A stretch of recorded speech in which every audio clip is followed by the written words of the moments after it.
Assalamualaikum warahmatullahi wabarakatuh. Perkenalkan, nama saya Anissa Elevia Soleha, NPM 1801061003.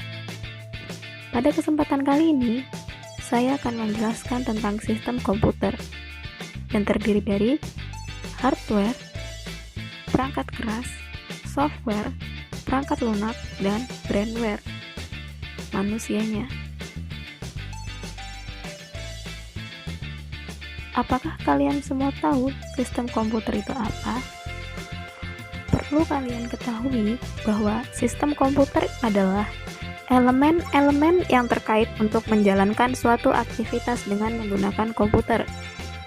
Elemen dari sistem komputer terdiri dari manusianya, yaitu brandware, perangkat lunak, yaitu software, set instruksi atau instruction set, dan perangkat keras, yaitu hardware. Dengan demikian, komponen tersebut merupakan elemen yang terlibat dalam suatu sistem komputer. Komponen-komponen dalam sistem komputer terbagi menjadi 3, yang tidak bisa terpisahkan antara satu dengan yang lainnya, yaitu ada hardware, perangkat keras, software, perangkat lunak, dan brandware yang menjalankan.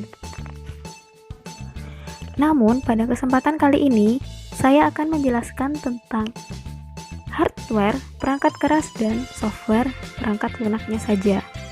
Mari kita bahas satu persatu.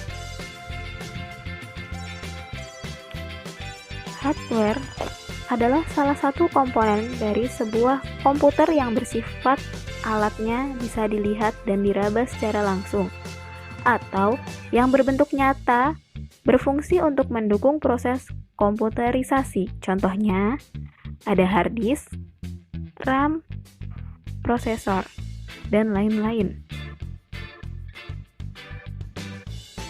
Komponen komputer pada hardware. Yang pertama yaitu ada prosesor. Prosesor merupakan tempat eksekusi kode instruksi program yang terdiri atas yang A, ada control unit atau CPU yang bertugas mengatur eksekusi dan mengendalikan seluruh komponen komputer lainnya seperti memori maupun modul, input atau output. Yang B, ada arithmetic logic unit atau ALU yang bertugas mengeksekusi operasi aritmatika dan logika. Yang C, ada register yang merupakan tempat penampungan instruksi, data maupun alamat data pada saat prosesor menjalankan tugasnya.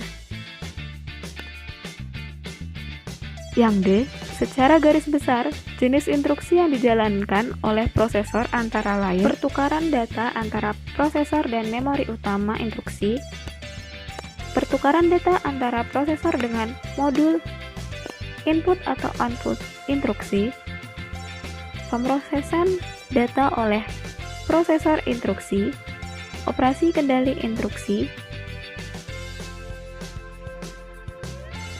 Jenis-jenis registernya yaitu ada register pengguna, register status dan kontrol.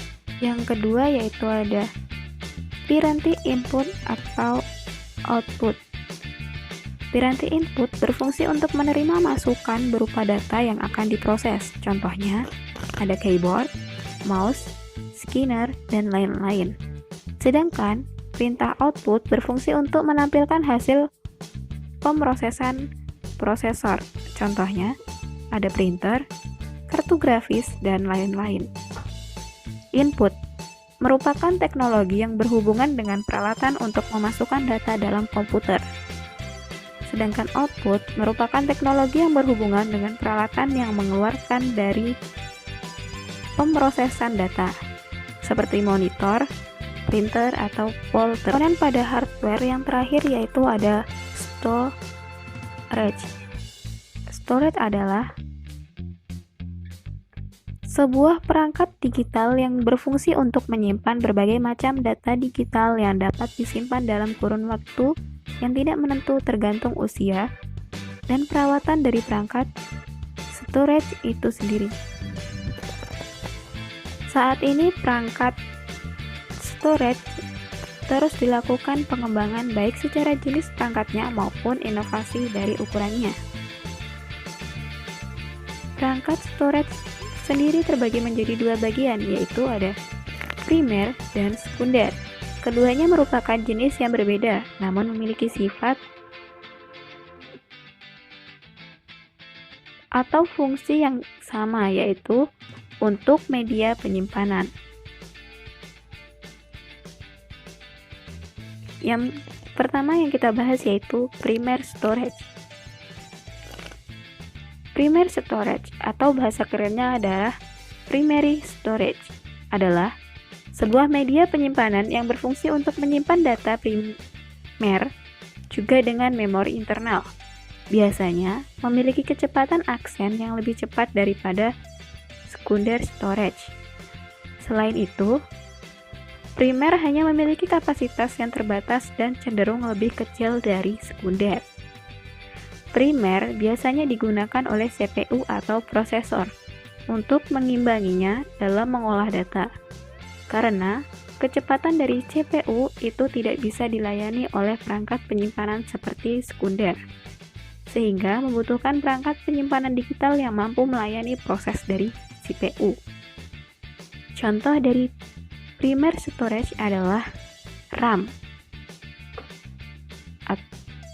dan juga ROM, yaitu read-only memory. Yang kedua ada sekunder storage, merupakan sebuah media penyimpanan data secara permanen yang disimpan untuk melayani pemrosesan data yang dilakukan oleh CPU. Kenapa bisa permanen?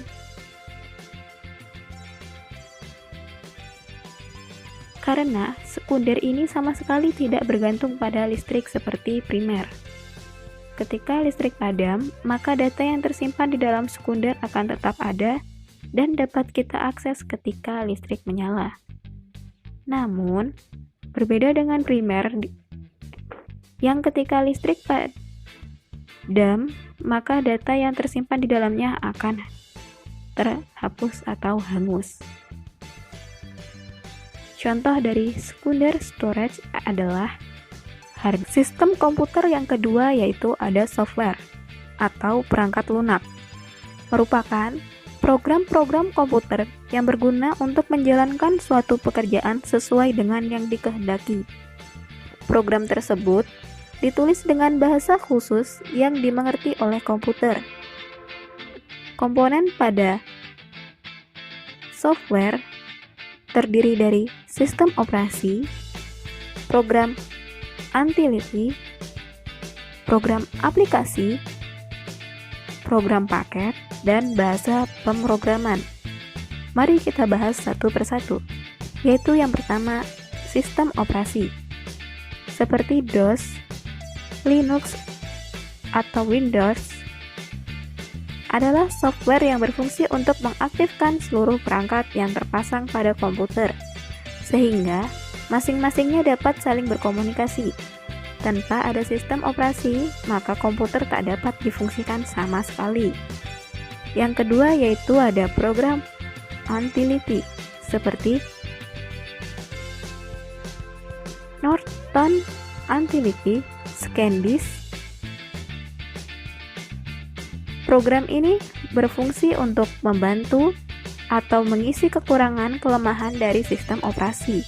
Misalnya, PC Tools dapat melakukan perintah format seperti DOS, tapi PC Tools mampu memberikan keterangan dan animasi yang bagus dalam proses pemformatan. File yang telah dihapus oleh DOS tidak dapat dikembalikan lagi. Tetapi, dengan program bantu hal ini dapat dilakukan. Yang ketiga, ada program aplikasi seperti Payroll. Merupakan program yang khusus melakukan suatu pekerjaan tertentu, seperti program gaji pada suatu perusahaan. Maka, program ini hanya digunakan oleh bagian keuangan saja, tidak dapat digunakan oleh departemen yang lainnya. Biasanya, program aplikasi ini dibuat oleh seorang programmer komputer sesuai dengan permintaan atau kebutuhan seseorang, lembaga, perusahaan guna keperluan internetnya. Yang keempat, yaitu ada program paket. Seperti contoh Microsoft Office. Program paket adalah program yang disusun sedemikian rupa sehingga dapat digunakan oleh banyak orang dengan berbagai kepentingan. Seperti Microsoft Office dapat digunakan oleh Departemen Keuangan untuk membuat nota, atau bagian administrasi untuk membuat surat penawaran dan lain sebagainya. Yang terakhir yaitu ada bahasa pemrograman, Visual Basic, dan lain-lainnya. Merupakan software yang khusus digunakan untuk membuat program komputer. Apakah itu sistem operasi maupun program. Pemrograman ini biasanya dibagi menjadi 3 tingkat, yaitu pertama ada low level language atau bahasa pemrograman generasi pertama. Yang kedua ada middle level language, merupakan bahasa pemrograman tingkat menengah. Yang terakhir ada high level language, yaitu bahasa tingkat tinggi yang mempunyai ciri mudah dimengerti.